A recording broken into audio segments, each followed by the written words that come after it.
So the terms and bounds, as most of our traditional astrology comes from, it finds its origins in Babylonian or Hellenistic material. So the Hellenistic period is approximately dated as the 1st century BCE through until the 7th century.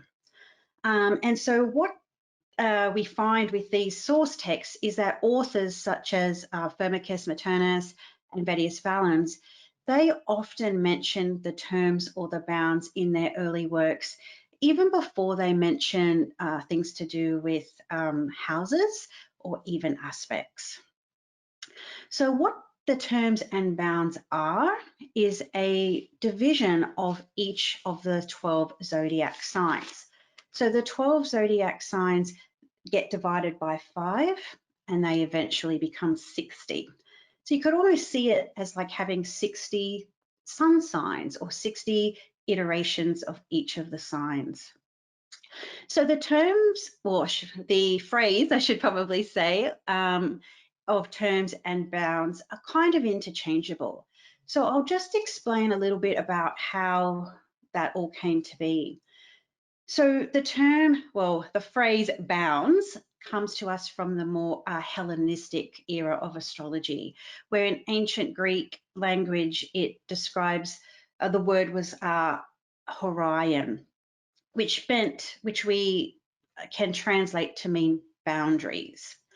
And so when the Hellenistic astrology became or got translated by the Persians and eventually the Arabs, the phrase terminus, which meant where a planet sort of gets its boundary or its termination within certain degrees.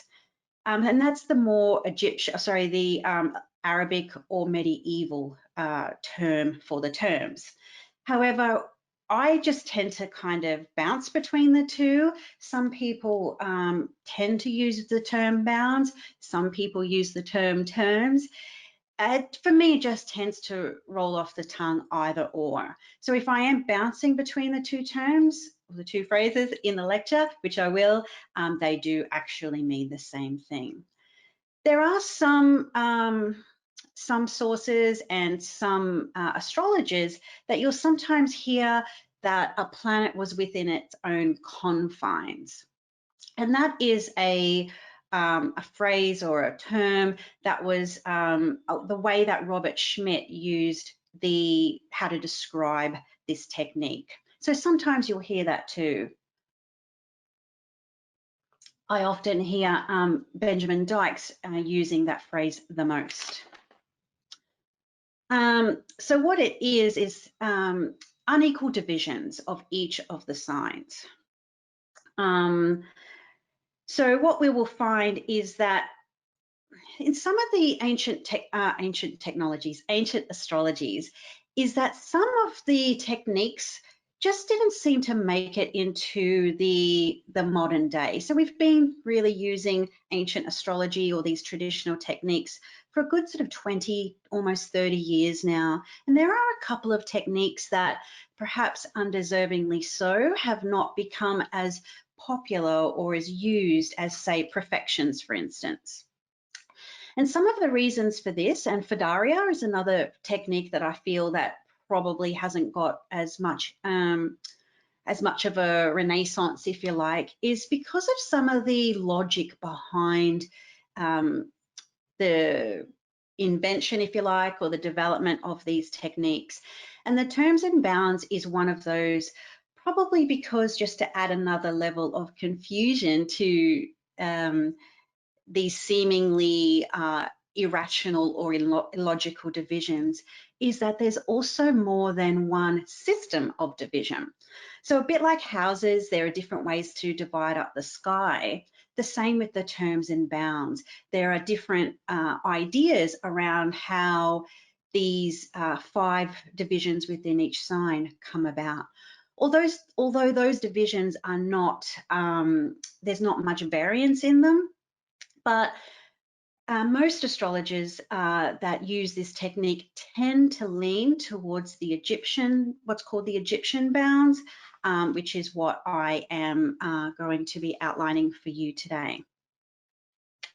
So without further ado, here they are. Okay, so this is the Egyptian terms and bounds, and you'll see they're minus the minutes. So I'm going to explain that a little bit further for you. So I've created this table, and it's a little bit different to what you might see in books or online. So the reason for that is, I'll go into the meaning of the terms and bounds before we kind of get into how to read it. So one way that we can conceptualize the term and bounds is that, let's imagine the entire sign of Aries is a country. So from the 0 to 29 degrees of Aries is a whole country. And let's just call that country the United States, just for a simple ease of analogy here. And so let's just say you have a planet in the sign of Aries, and that, let's just call that planet Mars, just to keep things really simple. So Mars wants to Mars. You know, Mars is going to do what Mars thinks. It just wants to be comfortable and do all of the things that we associate with Mars. Now, see these divisions. We've got 0 to 5, 6 to 11, 12 to 19, so on and so on. So let's conceptualize these divisions as states. So different states within the country. So let's say we take our planet, we'll call it Mars in Aries, and we want to move into a Jupiter state. And so we might call that Jupiter, New York. As an Australian, you know, we look at New York and it's like, if you can make it there, you can make it anywhere, right? So there's a sense of optimism, hope, and opportunity within these degrees. If Mars wants to move into a Venus realm, we might call that state, let's say California, where we've got Hollywood and all the trappings of glitz and glamour. And Mars can operate within what we would call Venus's limits or bounds. Let's say if Mars wanted to move to the state of, like, you know, maybe not states, but let's just say cities of like Seattle or San Francisco, where we have a lot of, you know, the IT and tech companies. So there, Mars can go there and do Mercury type of things. If Mars wanted to move to a Martian state, I couldn't really think of a great analogy for this one, but I'm just going to pick Colorado because it's got really high mountains and you might like to do some extreme sports there. Mars in Aries, in Mars's terms or bounds, can do lots of Mars things. So Mars is a hot, dry planet, likes action, movement, and friction and agility, you know, all those sorts of things, the spark. But if it goes into a state, I don't want to point out any particular Saturnian states, but let's just call it a very cold or isolated area of the United States. So this is a way that we can kind of conceptualize these divisions of the signs. And so Mars can only act within the limitations of the bound or the state that it's in.